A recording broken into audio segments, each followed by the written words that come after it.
Estamos estudiando el Sermón del Monte. Esta sería la segunda parte.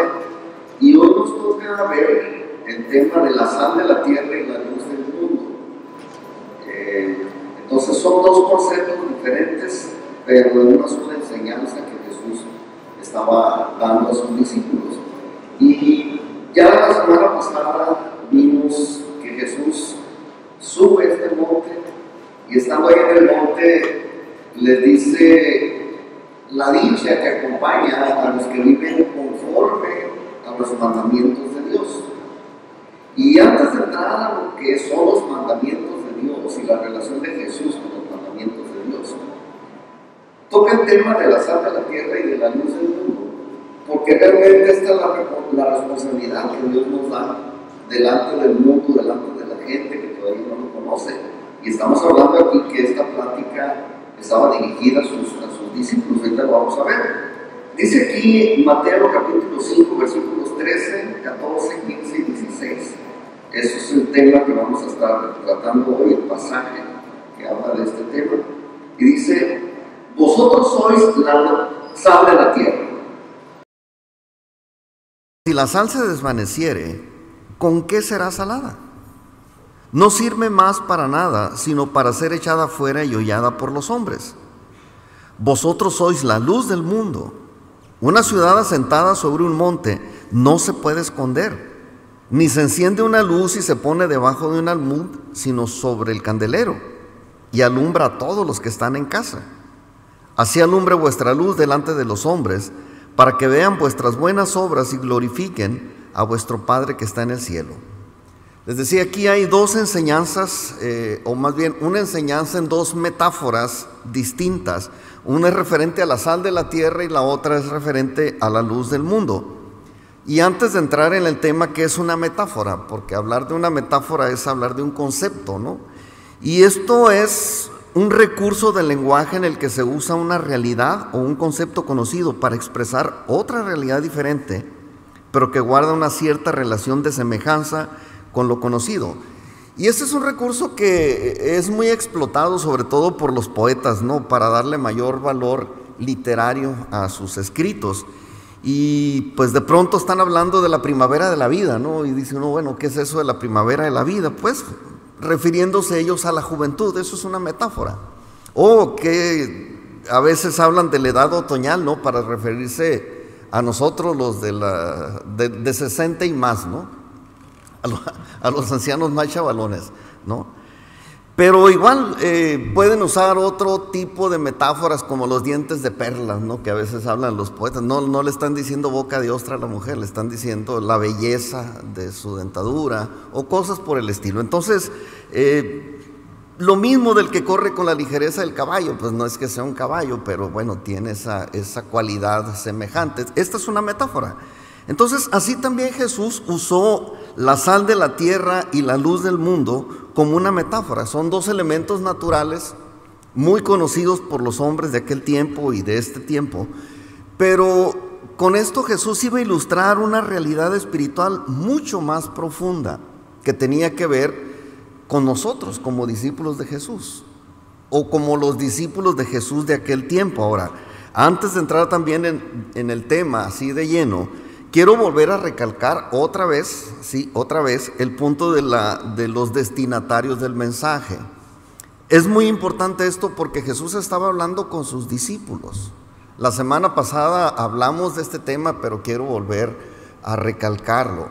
Es Jesús hablando con sus discípulos. Estos mensajes no es para toda la gente, no es para los que aún no tienen una relación con Dios, era para aquellos que ya estaban siguiendo a Jesús y que ya, habían hecho una decisión firme de seguir a Jesús.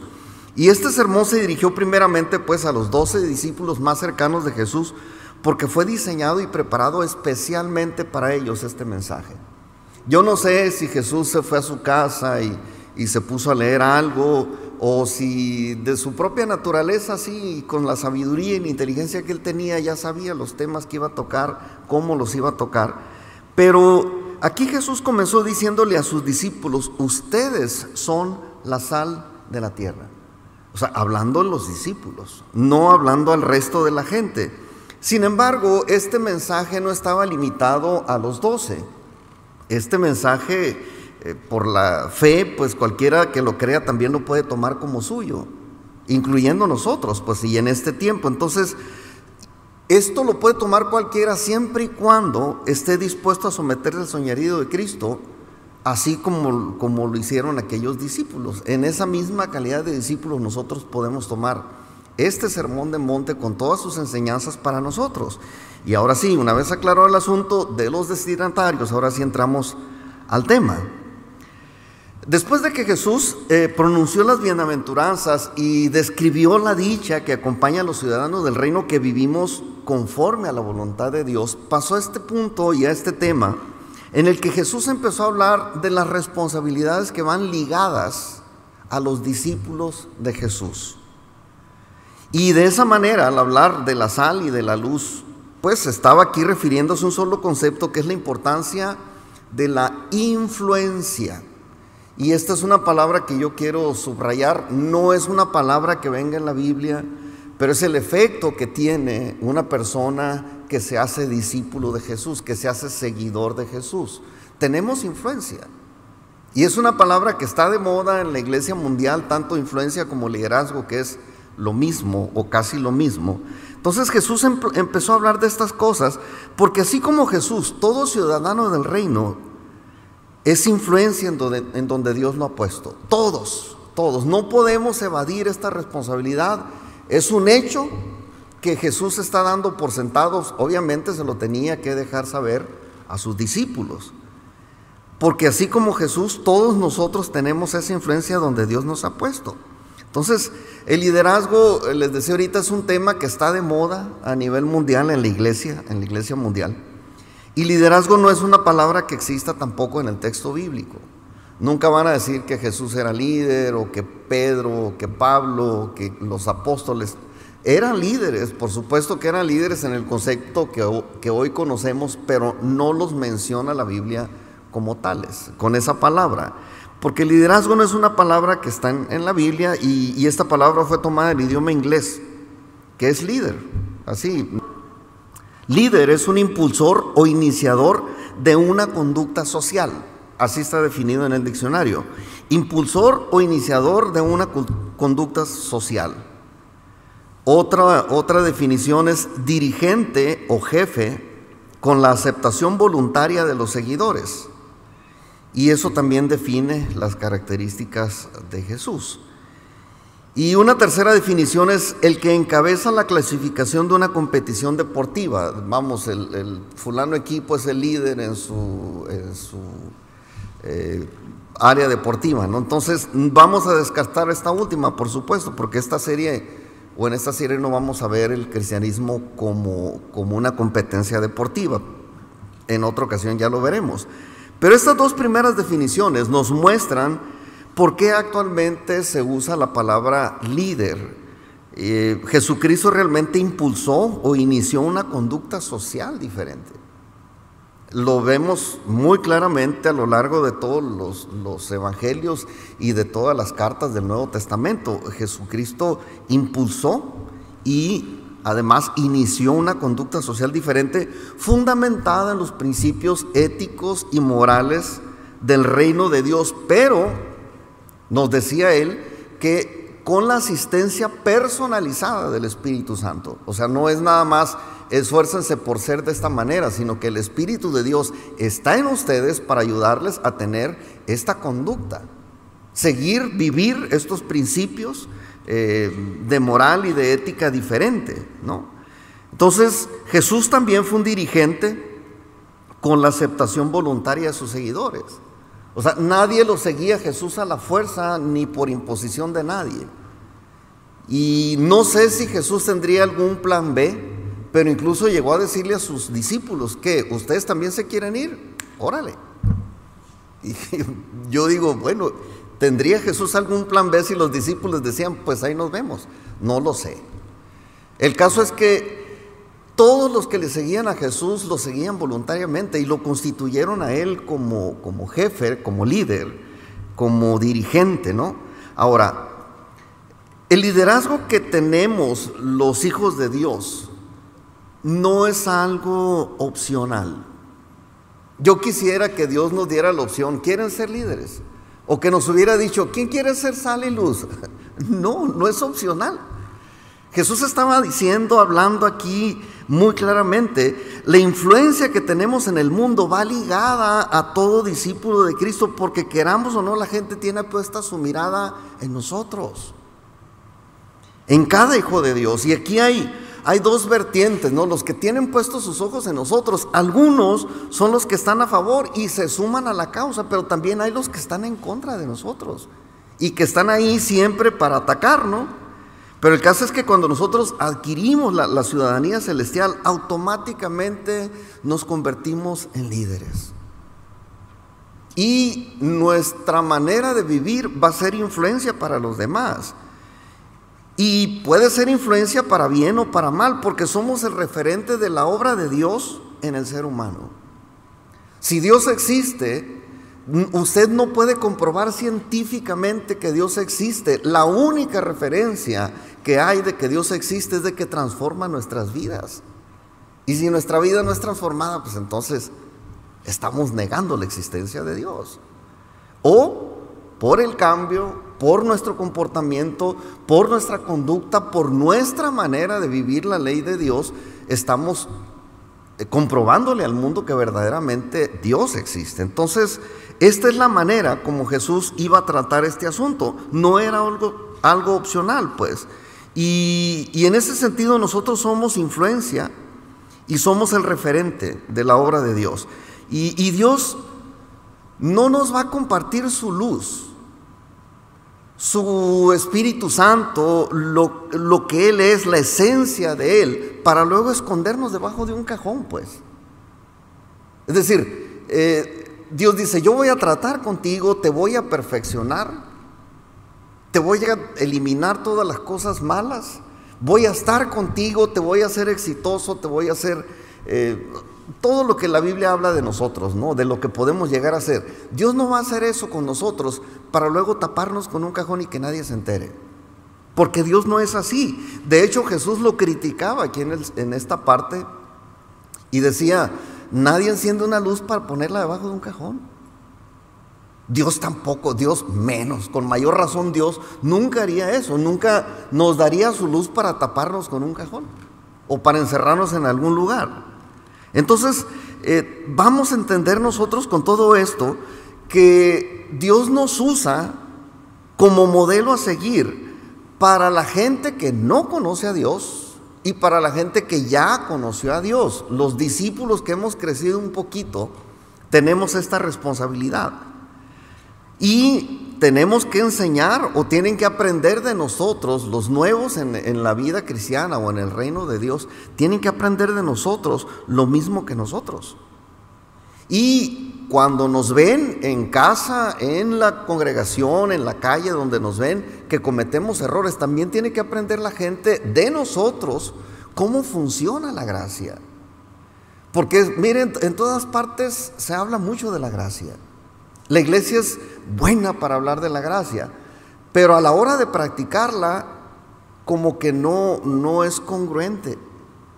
Y la gente necesita aprender de nosotros, los hijos de Dios, cómo funciona la gracia.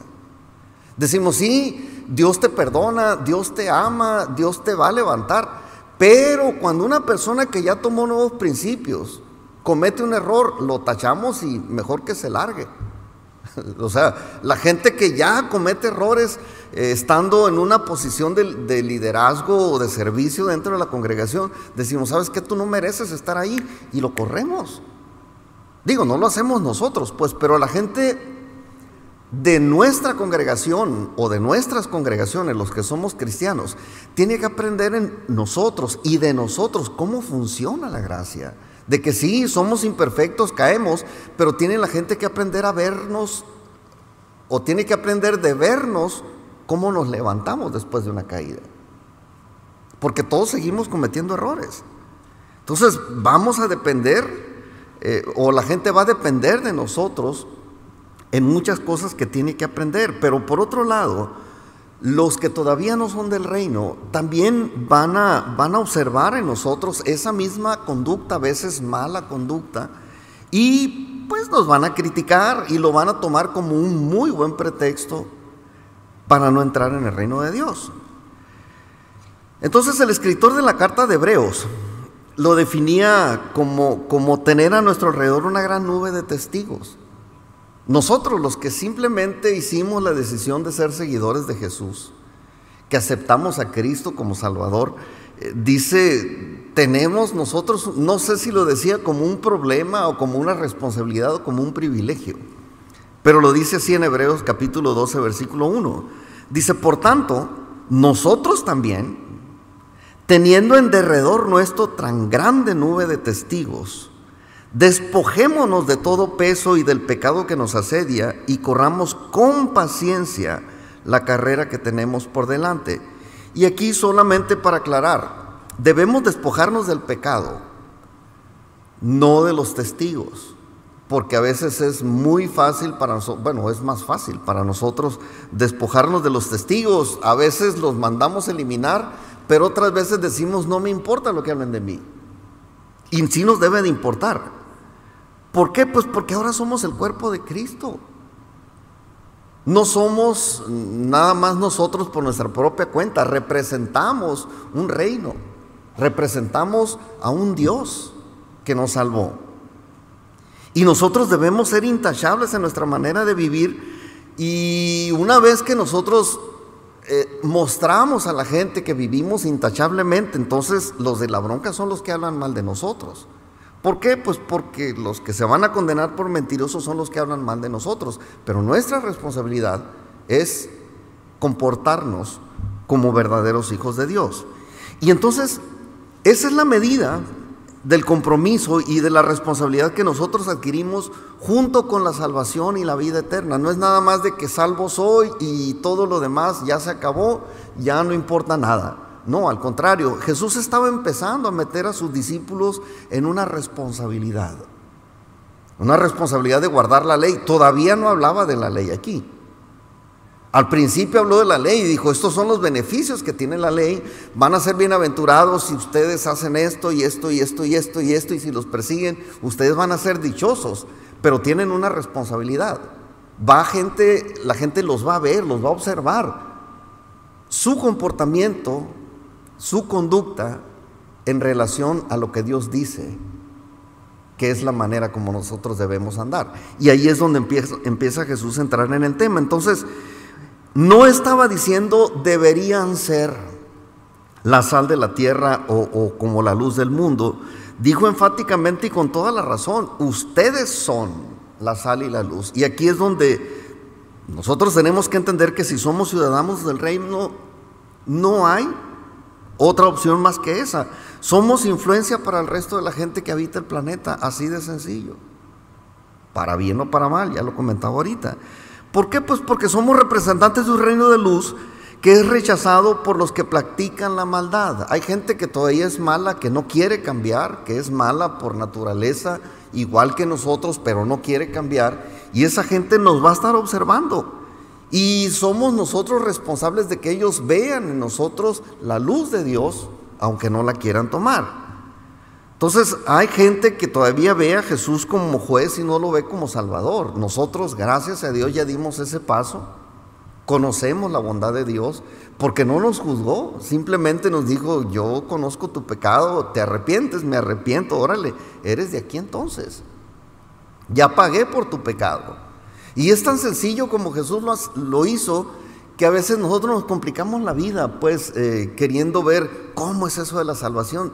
Acepte la salvación y sencillamente así es. Ayer en la tarde, en el ensayo, o poquito antes del ensayo, me acuerdo que andaba un zancudo por ahí. Ya ve que hay muchos zancudos ahorita, ¿verdad? Aquí en la ciudad. Andaba un zancudo y dije, pues ¿qué tantos zancudos puede haber aquí? Dije unos 2, 3 zancudos. Voy a hacer algo. Dije, voy a tomar el papel de Jesús. O sea, en mi mente así infantil a veces, ¿no? Dije, voy a tomar el papel de Jesús. Voy a dejar que me pique, que se sacie y que a nadie más le pique ya. No sé si le encuentran la lógica. Bueno, Jesús hizo eso. El pecado ahí va a estar. Pero dice Jesús, cárguenmelo todo a mí para que ya nadie más le afecte este asunto. Y así de sencillo es la salvación. Espero que nadie le pique ese zancudo porque ya está lleno. Se llenó conmigo.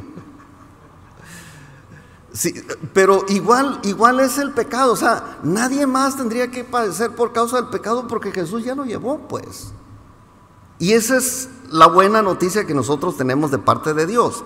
Pero hay gente que prefiere ver a Jesús como juez y no como salvador. Y ahí están metidos en el problema. Entonces, lo único que pueden percibir de Jesús lo perciben por sus 5 sentidos puestos en nosotros. ¿Qué conoce la gente que no conoce a Jesús? De Jesús nos conoce a nosotros.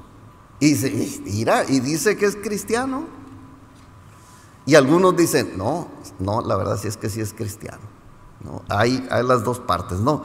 Por eso decía Pablo, 2 Corintios capítulo 3, versículo 3, siendo manifiesto que sois carta de Cristo, expedida por nosotros, escrita no con tinta, sino con el Espíritu del Dios vivo, no en tablas de piedra, sino en tablas de carne del corazón. Entonces, ahora vamos a tratar de entender lo que significa sal y luz. Dentro de esta metáfora que Jesús usa, la sal y la luz. Este es un tema que ya muchos han hablado ya. Yo creo que muchos conocemos ya de qué se trata esta enseñanza. Ya lo hemos escuchado demasiadas veces, pero seguramente Jesús tenía mucho más en mente que lo que hasta ahora hemos podido entender. Jesús es sabio, es inteligente y él sabía por qué tratar estas cosas con esta metáfora. A lo mejor el entendimiento que tenía la gente de la sal y de la luz en aquel tiempo estaba muy limitada, porque sí, la sal se usaba, era muy importante, la luz también era muy necesaria, pero a lo mejor no tenían el conocimiento que tenemos ahora nosotros de estos dos elementos, ¿no? Ya han pasado casi 2 milenios de que Jesús habló estas cosas y de la influencia pues que nosotros debemos de tener o tenemos hacia afuera de la iglesia, y cada vez se van conociendo más utilidades para la sal, o se le van dando más utilidades a la sal que nosotros conocemos. Vamos a hablar primero de la sal o cloruro de sodio, como se conoce en el ambiente de la escuela o de la química, ¿no? Desde el tiempo que Jesús habló estas cosas, la sal ya era un artículo de mucho valor y tenía mucha demanda, ¿no? Por las múltiples aplicaciones que se le daba a la sal. En el caso de la cultura griega, la sal la consideraban de origen divino, ¿no? Ya ven que los griegos eran politeístas, tenían muchos dioses, y ellos creían que la sal era un invento de los dioses para la humanidad, para el beneficio de la humanidad. En el caso de la cultura romana, los soldados romanos, junto con el dinero que les pagaban por trabajar como soldados, les daban una buena dotación de salario, o de salarium le llamaban ellos, era una buena dotación de sal, de donde ahora se deriva la palabra salario. El salario que nosotros percibimos, la paga que nosotros recibimos, es dinero, pero en aquel tiempo era dinero más una buena dotación de sal.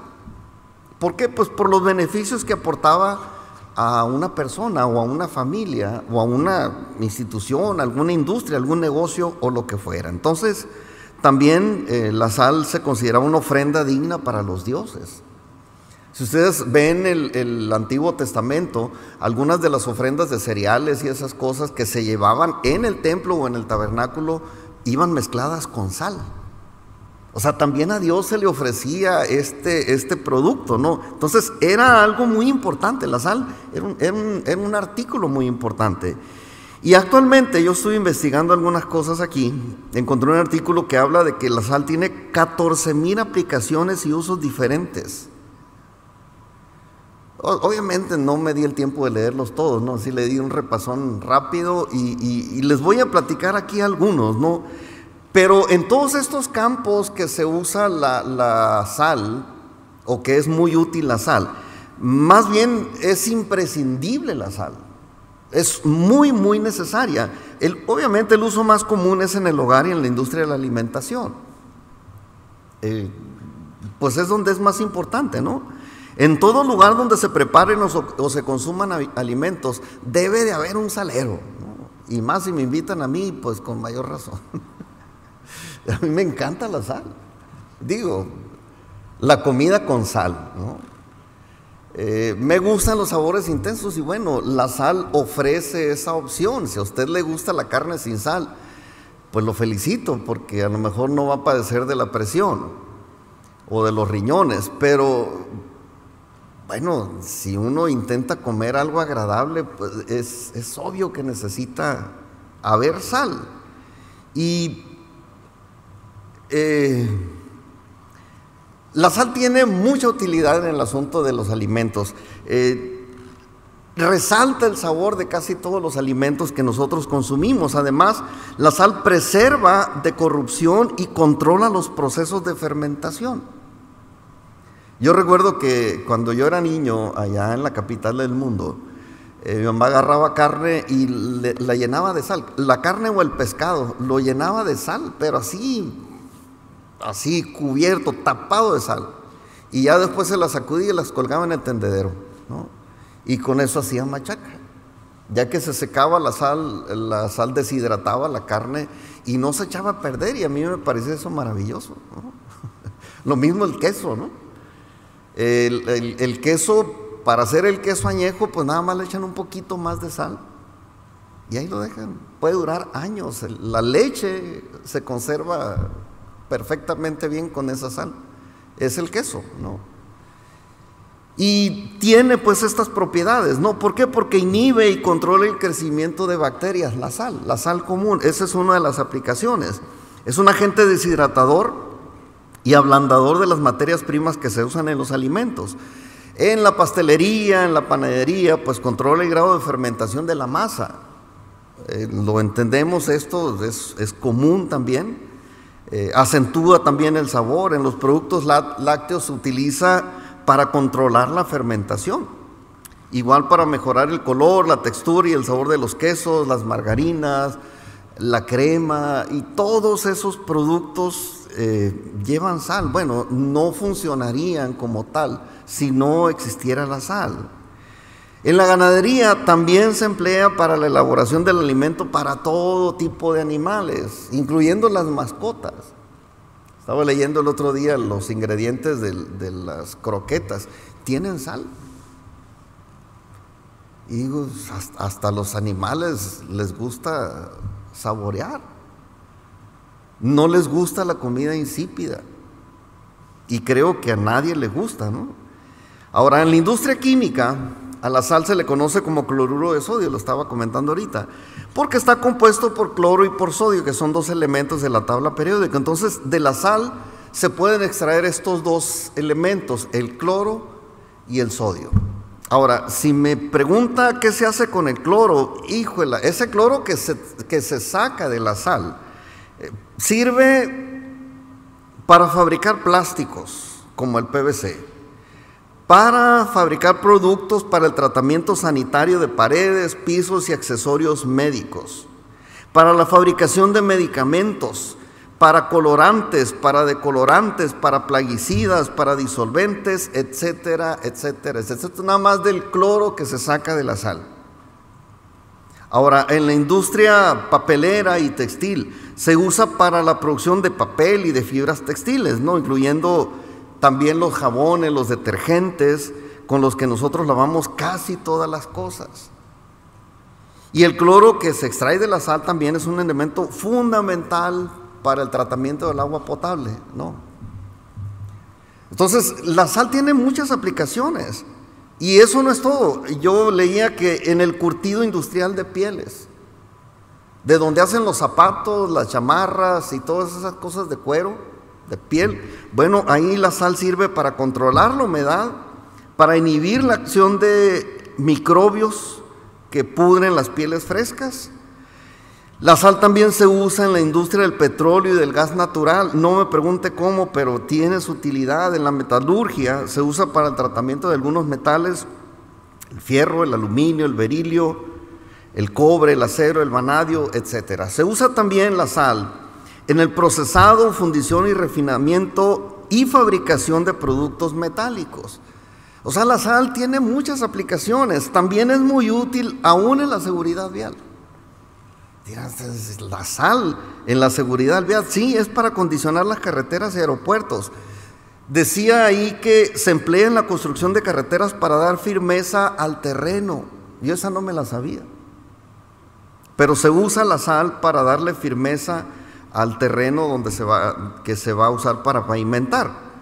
Y también en el caso de los aeropuertos, por ejemplo, o las carreteras en los lugares muy fríos, se usa la sal para deshielar las carreteras. Yo recuerdo hace algunos años, estábamos en París, nos agarró una nevada el último día que ya nos veníamos, y entonces el aeropuerto quedó parado porque se congeló el hielo sobre la carretera, pues sobre las pistas. Entonces tuvimos que esperar a que le echaran sal, porque la sal baja el punto de fusión del agua y se mezcla, pues, y se derrite. Le echa sal uno al hielo y se derrite. Entonces se usa también la sal ahí, y bueno, tiene infinidad de aplicaciones la sal, y ahí lo vamos a dejar. Lo que quiero que sí quede claro en todo esto es que la sal, que tiene muchas aplicaciones, nos está diciendo Jesús que hay miles de cosas en las que nosotros debemos involucrarnos como hijos de Dios. La sal está presente en todas partes, en todas las industrias, en todo lo que se vea el movimiento del ser humano. La sal va a estar presente, y nosotros no podemos estar ajenos a todo lo que está sucediendo. Tenemos que involucrarnos en eso. Jesús lo estaba diciendo de esa manera. Tantas aplicaciones que tiene la sal en este tiempo son las cosas en las que nosotros podemos involucrarnos. 14,000 usos diferentes es hablar de un mundo, literalmente de un mundo de cosas en las que nosotros deberíamos estar involucrados. Y desgraciadamente nos limitamos a veces a servir solamente dentro de las 4 paredes de la iglesia. Y decimos, voy a la iglesia porque voy a servir. Espéreme, usted tiene un trabajo con el que debe de servir allá en su comunidad. Y si su trabajo no es un trabajo que sirva a los demás, cambie de trabajo. Si su trabajo, en vez de beneficiar a alguien, perjudica, cambie. ¿Por qué? Pues porque de eso se trata el cristianismo, de ofrecer el beneficio de nuestro trabajo a los demás. Yo, antes de ser el pastor aquí, yo trabajaba de manera regular como radiólogo, y yo encontré la manera de darle utilidad a mi trabajo. La satisfacción que hay de hacer una buena radiografía, un buen estudio radiográfico, radiológico, o de ultrasonido, de tomografía, o de resonancia, o lo que sea. El beneficio que aporta a la gente a mí me dejaba muy satisfecho, porque la gente ya con ese diagnóstico se iba directo al tratamiento y la gente se aliviaba. Decía yo, qué suave trabajo tengo, ¿no? Aporta un beneficio. Mi trabajo aporta un beneficio. Ahora, si yo hubiera vendido marihuana, alcohol, cigarro, lo que sea, pues entonces yo diría, ¿cuál beneficio estoy aportando yo a la gente? ¿Cuál beneficio? Ninguno. Bueno, entonces tendría que cambiar de trabajo. Pero, como lo digo, hay 14,000 usos diferentes de la sal. Hay 14,000, si ustedes le quieren poner más todavía o menos, no le hace. Hay un montón de cosas en las que nosotros podemos involucrarnos para no limitarnos solamente a decir, voy a servir a Dios en la iglesia. Hay mucho que hacer. La tierra entera necesita que los discípulos de Cristo nos involucremos en el desarrollo y en el progreso del mundo. El cristianismo es la única religión, si le ponemos de esa manera, o la única filosofía, si le queremos poner de esa otra manera, que trata el asunto del progreso. Una vez llegamos a un hotel, mi esposa y yo, no me acuerdo si fue en Ensenada, pero ahí en el cajoncito donde a veces se encuentra una Biblia, estaba un libro del Corán. Y empecé a leer, dije, a ver qué piensa. Nunca compraría yo un libro de esos, ¿no? Pero de repente empecé a ver cosas que a mí me dieron miedo, ¿no?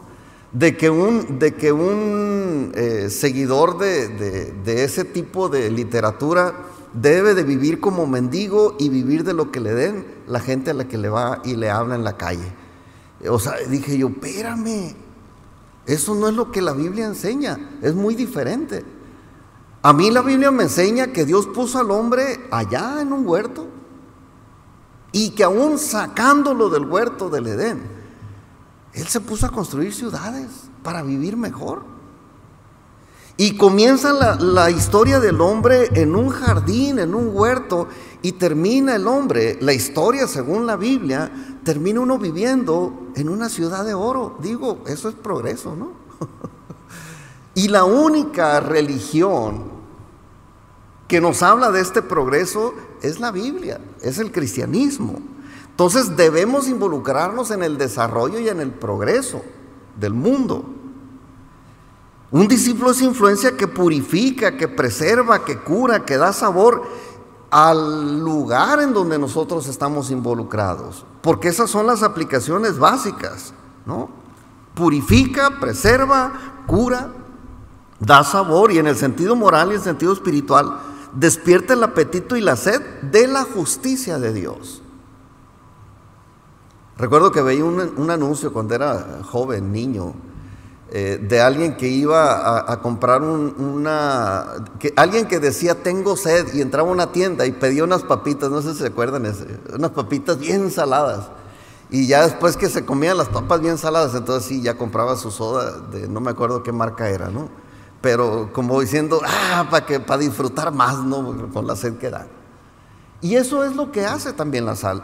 El que nosotros estemos en el mundo debe de provocar al mundo a que anhele las cosas de Dios, la justicia de Dios. Y pues lamentablemente hay un efecto contrario cuando nosotros damos un mal testimonio, porque sí sucede. Pues Jesús habló de que cuando la sal pierde sus propiedades es desechada y es pisoteada. Ahora, pues aquí les va un poquito de cultura, ¿no? Estuve también revisando ¿cómo es que la sal pierde su sabor? Bueno, lo que encontré es que dice que la sal que nosotros consumimos ahorita es sal que se saca del mar, es sal pura, o sea, es cloruro de sodio puro. Le echan un poquito de yodo, y esto ya es añadido industrialmente para evitar el problemas de la tiroides, pero ese se lo añaden aparte, ¿no? Pero la sal que consumimos nosotros es pura, pues, y esa sal no pierde su sabor. Pero la sal que se consumía en aquel tiempo de Jesús era una sal que se sacaba del mar muerto. El mar muerto es un mar que no tiene vida ahí de ningún tipo, ni de microbios ni de animales grandes. No hay ahorita por lo menos ningún tipo de animales ahí, por la sal que tiene. Pero de esa sal, de la sal que se extraía del mar muerto o mar salado, se hacía la sal o era la que se consumía, pues. Pero esa sal es producto de, quisiera abreviar esto, pero se los tengo que explicar. El mar muerto es un mar que está muy abajo del nivel del mar, es la parte más baja de la tierra, y ahí a 400 y tantos metros bajo el nivel del mar está ese mar muerto. Y ese mar muerto se alimenta, se llena pues de agua, del agua que baja, que arrastra de las lluvias, o del río Jordán. Ahí se termina el río Jordán, ahí desemboca y ahí se va acumulando, ahí no tiene salida para ninguna parte. Entonces el agua nada más se evapora y va quedando concentrado todo lo que arrastra el agua hasta ahí. Entonces, junto con la sal que se saca de ahí del mar muerto, o que se sacaba del mar muerto en aquel tiempo, había muchos minerales. Estaban revueltos todos estos minerales junto con la sal, y entonces cuando había humedad en el ambiente, ya ve que la sal absorbe la humedad. Bueno, entonces cuando había mucha humedad en el ambiente, la sal se humedecía y se empezaba a escurrir, se guardaba en costales y la sal se empezaba a escurrir, y se quedaban nada más los materiales que iban revueltos junto con la sal.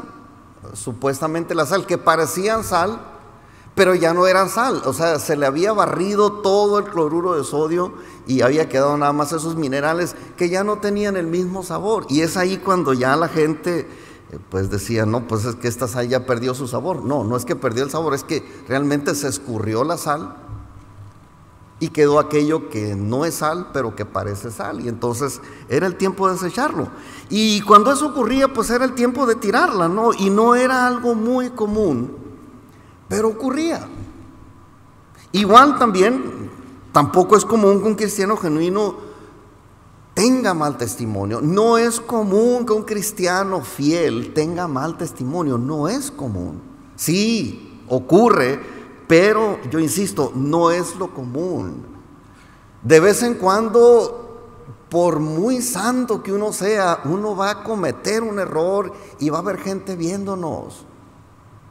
Siempre va a pasar. Lo que hagas. Ahorita hay gente con celulares, con cámaras por todas partes. Cualquier persona te va a grabar pasándote un alto, ¿no? Echándole una mirada a alguien con malas intenciones, agarrando algo que no es tuyo. O sea, en cualquier parte te van a torcer, en cualquier parte. Ahora, cuando Jesús hablaba de la sal, quería hacer notar la increíble cantidad de cosas en las que un cristiano fiel se puede involucrar, y en todas, sin excepción alguna, aparte de aportar los beneficios del trabajo, nosotros vamos a hacer brillar con mayor intensidad la luz de Cristo si lo hacemos con excelencia. Es decir, hay muchas cosas, dice Jesús, como sal, ustedes se pueden involucrar en muchas cosas, y en donde ustedes estén, si hacen las cosas con excelencia, viviendo bajo los lineamientos que Dios dice o que Dios estableció en mi palabra, dice, entonces lo que va a suceder es que la luz de Cristo va a brillar. Y va a brillar más. Lo dice Mateo 5:16, dice, así alumbre vuestra luz delante de los hombres, para que vean vuestras buenas obras y glorifiquen a vuestro Padre que está en los cielos. Entonces, cuando nosotros hacemos las cosas bien, la gente está viendo. Y cuando hacemos las cosas mal, también la gente está viendo. Somos influencia. Y la gente va a hacer lo que nosotros hacemos, nomás como venganza a los que no nos quieren, o la gente nos va a llamar la atención para decirnos, estás haciendo las cosas mal, si lo que quieren es corregir nuestro rumbo. Pero realmente nuestro testimonio es la luz de Jesús que los demás pueden ver. Jesucristo es la luz del mundo, lo decía varias veces, lo dijo Jesús en el Evangelio según San Juan, capítulo 8, versículo 12, Juan 1:4 y Juan 1:9. Les apunté esos 3 versículos en esa misma diapositiva. Dice Juan 8:12, otra vez Jesús les habló diciendo, yo soy la luz del mundo. El que me sigue no andará en tinieblas, sino que tendrá la luz de la vida. Ahí lo dice una vez, yo soy la luz del mundo. Lo vuelve a decir en Juan 1:4. Dice, en él estaba la vida y la vida era la luz de los hombres. Y Juan 1:9 dice, aquella luz verdadera, hablando de Jesús, que alumbra a todo hombre, venía a este mundo. Entonces Jesús es la luz. Pero ahora me voy a regresar un poquito para dejar más claro todavía esto. Cuando Jesús hablaba de la sal, no de la luz, sino de la sal, dijo que nosotros somos la sal de la tierra. La sal de la tierra aquí se está refiriendo a una palabra griega que se tradujo del griego geo. Sí saben lo que es la geografía, ¿no? El estudio de la tierra. Bueno, estaba hablando aquí Jesús refiriéndose a la influencia que tenemos en el área geográfica en la que Él nos ha puesto. En el lugar donde tú estás plantado, donde tú estás trabajando, donde tú estás viviendo, es nuestra responsabilidad ser sal allí.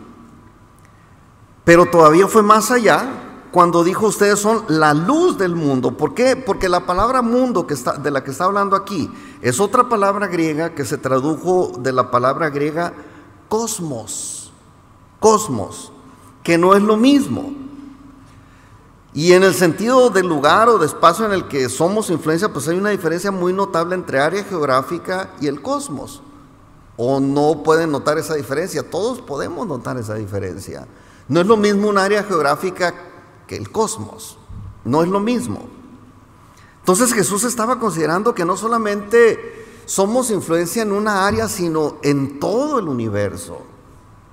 Y que nuestra condición no es meramente terrenal, es terrenal y celestial.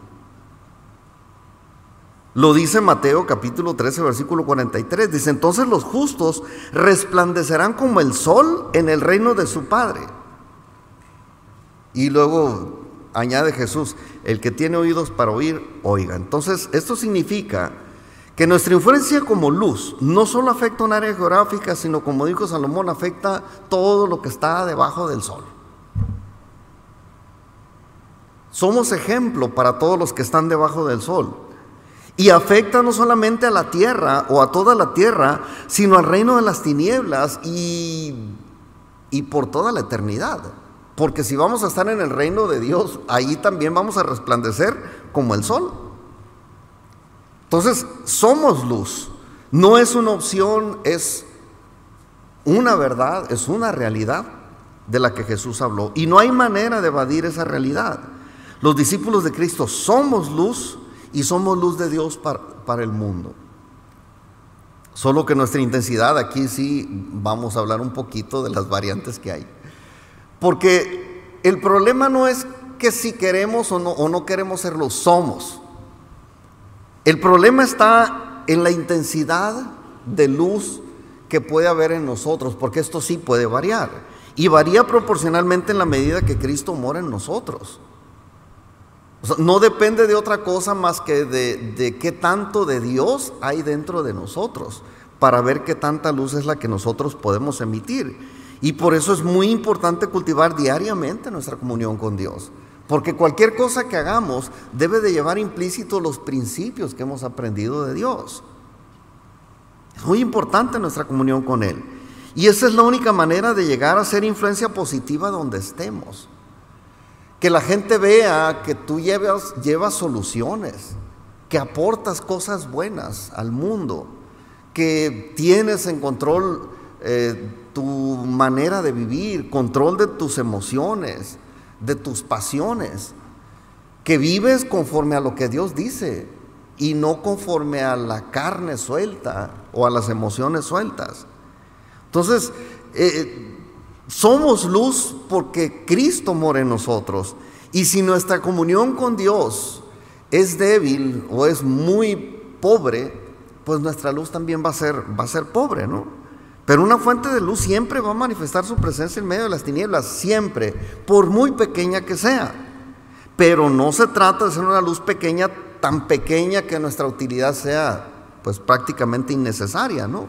Porque a veces pasa también. Yo creo que todos en algún momento hemos vivido la experiencia de las lámparas esas portátiles, ¿no? Esas que usan baterías. Y las usamos y de repente vemos que cada vez es menos luz la que dan, y cada vez es menos luz, hasta que, aunque todavía dan luz, esa luz que emiten ya nos es innecesaria, pues ya no nos sirve. Ya, es más, hasta nos molesta estar miopes, ¿no? Queriéndole, le pegamos y queremos calentar las baterías para que ilumine más. Bueno, hay un momento en el que aún la iluminación no sirve para nada, porque es muy baja. Y creo que eso es lo que a veces nos pasa también a nosotros. Nuestras vidas son visibles a los ojos de todo, pero a veces, aunque la gente nos ve, el que nos vea como luz no les aporta ningún beneficio, pues no ilumina, no lleva ningún provecho pues para los demás. Casi toda la gente les digo, trae estos teléfonos y nos van a grabar. Y cuando nos graben, cuando nos vean, para dar testimonio de nosotros, más vale que vean el poder de Dios sobre nosotros, que vean los beneficios del Evangelio en nosotros y no otra cosa. Por eso es que somos sal y por eso es que somos luz. Y no es una opción, vuelvo a decirlo. Entonces, Que nuestros adversarios vean vidas transformadas y buenas obras a favor de otros, porque este es otro asunto también.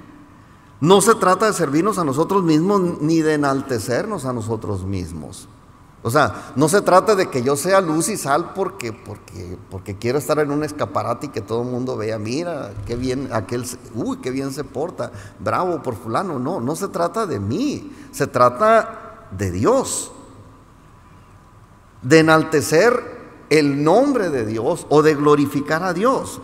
Proverbios 27:2 dice: alábete el extraño y no tu propia boca, el ajeno y no los labios tuyos. O sea, no vamos a trabajar para que nosotros brillemos o buscando que el brillo sea solamente de nosotros. Vamos a trabajar o debemos tener la motivación de que Dios sea glorificado con nuestras acciones. Glorificar a Dios significa que Dios se vea tal cual es, que la gente conozca o reconozca que el poder del que nosotros hablamos y que está vigente en nosotros es de Dios, que el amor que nosotros tenemos hacia los demás es el amor que proviene de Dios, que la bondad que hay en nosotros proviene de Dios y no de nosotros mismos, que la misericordia que nosotros ponemos en práctica en nuestra vida normal de todos los días pueda ser reconocida como una misericordia que viene de Dios. Entonces, podemos ser a veces de poco valor para Dios. Si como luz nosotros emitimos una luz muy pobre, muy débil, podemos ser de poco valor para Dios. Y esto sucede cuando nosotros somos igual que todos los que no conocen a Dios. Cuando nuestra conducta es parecida a la conducta del mundo. El mundo, mire, el mundo cada vez está peor. Yo no lo acepto porque Jesús lo dijo, pues. La maldad va a aumentar y lo entiendo y lo acepto. Pero no entiendo cómo la gente puede aferrarse tanto a que las cosas se hagan mal. ¿Cuál es el interés? Pues nomás el puro placer de ver que el mundo se está descomponiendo y se les está desbaratando a los políticos en las manos. Porque no veo yo otra cosa. Y a veces nosotros vemos las cosas que están sucediendo en el mundo y queremos vivir como vive el mundo. Peor todavía, queremos traerlas a la iglesia. A la iglesia queremos traer las cosas que se hacen allá en el mundo. Escuchaba una noticia, veía una noticia en la televisión esta semana, no sé si antier. Ya la iglesia católica se abrió a la cuestión de género. Ya van a poder participar en la iglesia. Ya va a haber mujeres diaconisas o sea, ya está haciendo cambios, adaptando lo que el mundo está imponiendo como regla. Yo no sé cuándo aquí va a llegar este asunto a nosotros como iglesia también, pero bueno, tenemos que mantenernos firmes en vivir como hijos de la luz y no como los hijos del mundo. La iglesia está adoptando pensando que va a traer más gente, pues, y no se trata de traer más gente, se trata de salvar a los que quieran salvación. No se trata de llenar una iglesia, se trata de llenar el cielo, de poblar el cielo. Y eso, pues es otro asunto muy diferente. Pero si nosotros somos igual que los que no conocen a Dios, si somos parecidos a los del mundo, realmente ni somos sal ni somos luz. Los cristianos no debemos ser confundidos con los demás. Nosotros atenuamos la luz de Cristo cuando callamos lo que deberíamos hablar. Y ahí ya nos empezamos a meter en problemas. Tenemos cosas que hablar. Hay cosas que debemos así dejar bien claro. ¿Sabes qué? Yo no estoy de acuerdo con eso. Atenuamos la luz de Cristo cuando nosotros hacemos lo que todos hacen. Pero es que, oye, ¿tú por qué esto? Porque, pues es que todo el mundo lo hace. Tú lo dijiste, todo el mundo, pero los hijos de Dios no deben de. Sí. Hay una discusión grande en la iglesia ahorita y en algunos concilios acerca del uso del alcohol, de las bebidas alcohólicas. ¿Se puede o no se puede tomar? Y hay versículos para las dos cosas, ¿eh? Hay versículos que dicen, ¿sabes qué? No es para los reyes el alcohol o el vino. Y hay otros versículos en el que Pablo le dice a Timoteo: hey Timoteo, acuérdate de tomar un poco de vino por causa de tu problema del estómago. Y ya ve, pastor, aquí dice, entonces ¿por qué Jesús convirtió el agua en vino? Y dice uno, si alguna vez me han preguntado a mí, bueno, ¿y tú qué dices? Pues si Jesús convirtió el agua en vino, ¿tú por qué dices que no? Bueno, pues entonces yo te voy a decir una cosa: trágate todo el vino que se convierte, todo el agua que Jesús te convierte en vino. Te doy todo ese derecho, ¿no? No sé si lo vaya a hacer Jesús, ¿verdad? Pero si lo hace, o sea, ponte hasta el cepillo si quieres. Pero se está discutiendo pues estas cosas. ¿Por qué? Pues porque es una costumbre del mundo, beber socialmente. Y si la Biblia dice que los corintios tomaban vino, pues también nos dice los broncones que había por causa del vino. Y hay cosas pues que nos hacen ver igual que los del mundo. ¿O acaso los cristianos toman diferente que los del mundo? No. ¿Le pega más a los del mundo que a los hijos de Dios? No, los pega igual.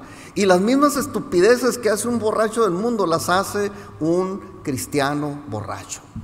Es más, ¿para qué es el alcohol? Para desinhibir. Todas tus pasiones que están controladas por el Espíritu Santo, tú toma vino y se van a desinhibir. Conozco gente que pasa por una persona intachable, pero después de los 5 o 6 botes ya empieza a hablar como raro, así. Y empieza a bailar con unos movimientos muy acá, y dice uno, espérate, ya salió del closet este. ¿Por qué? Pues porque el vino desinhibe. Y digo, ¿cuál es la diferencia entre un mundano y un cristiano? Ninguna. Y debe de haber una diferencia. Nosotros atenuamos la luz de Cristo cuando hacemos lo que todos hacen. Cuando nos guardamos la verdad de Dios para nosotros mismos, también atenuamos la luz. No la atenuamos literalmente de hacer una luz más pequeña, sino que nos tapamos, nos ponemos un cajón encima. Hay cosas que Dios nos ha mostrado. La verdad que nos ha salvado, esa no la debemos callar, debemos exhibirle, decirle a la gente. Aquí no hay cristianos de la secreta, porque sí, a veces pasamos por eso, ¿no?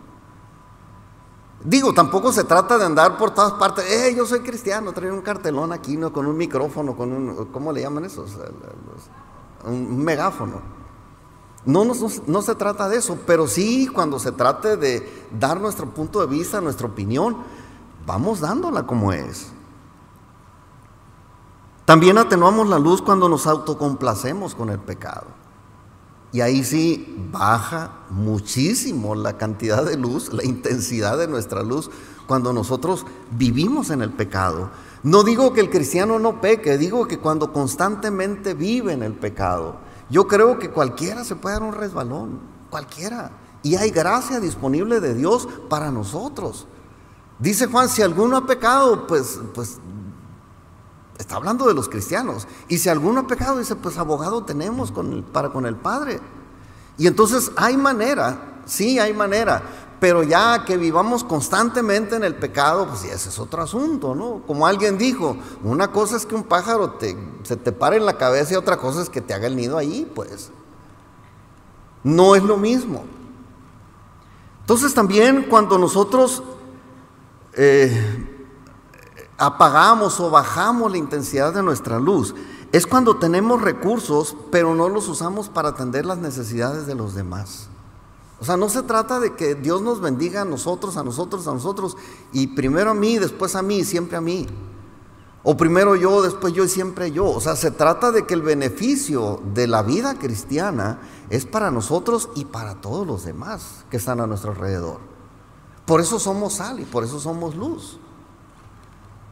Entonces Jesucristo nunca haría algo que Él mismo juzgó como algo sin sentido. ¿Qué es eso que Jesús habla? De que Él no nos va a esconder, sino todo lo contrario. Si somos luz, Él no nos va a esconder, no nos va a compartir su luz para escondernos, lo decía al principio. Nos va a usar para iluminar al mundo. Nos va a usar para evitar la corrupción, para regular las cosas que tienden hacia la maldad, y ahí nos va a mantener. Es tan notorio como una institución inclusive se puede venir abajo cuando los que son cristianos se salen de ahí. Yo he visto, y lo vamos a ver en breve también, hay instituciones donde hay cristianos y siempre estamos terqueando para que no se hagan estas cosas, estas que están mal. Y en el momento en el que nos salimos, se quedan en libertad todos esos demonios y se hace caos aquello. Se hace un caos. ¿Por qué? Pues porque ya no hay cristianos que preserven. Que así como la sal que no deja que los microbios pudran la piel, en los cueros, ¿no?, que se curten. Bueno, pues así ya no hay cristianos, ahí aquello se va a podrir, se va a pervertir, se va a corromper. Y lo mismo es en la política, en el arte, en cualquier área del desarrollo humano, es la misma. Entonces Jesús nos salva y nos llena de su luz para que iluminemos el mundo. Mateo capítulo 5, estamos en estos mismos versículos. Versículos 14, 15 y 16. Ustedes son la luz del mundo. Enfatiza, vosotros sois la luz del mundo. Una ciudad asentada sobre un monte no se puede esconder. Ni se enciende una luz y se pone debajo del almud, sino sobre el candelero, y alumbra a todos los que están en casa. Y vuelve a decirlo, versículo 16, así alumbra vuestra luz delante de los hombres, para que vean vuestras buenas obras y glorifiquen a vuestro Padre que está en los cielos. Y ese es el meollo de todo el asunto. No se trata de nosotros, se trata del reino de Dios. Nosotros somos representantes del reino de Dios. Somos luz y somos sal porque representamos a aquel que es la luz, aquel que se involucra en todo, aquel que hizo todas las cosas. Entonces, esa es nuestra condición, esa es nuestra responsabilidad como discípulos, y lo único que nos queda en todo esto es orar para que Dios nos ayude. ¿No lo creen ustedes? Pónganse de pie porque vamos a orar.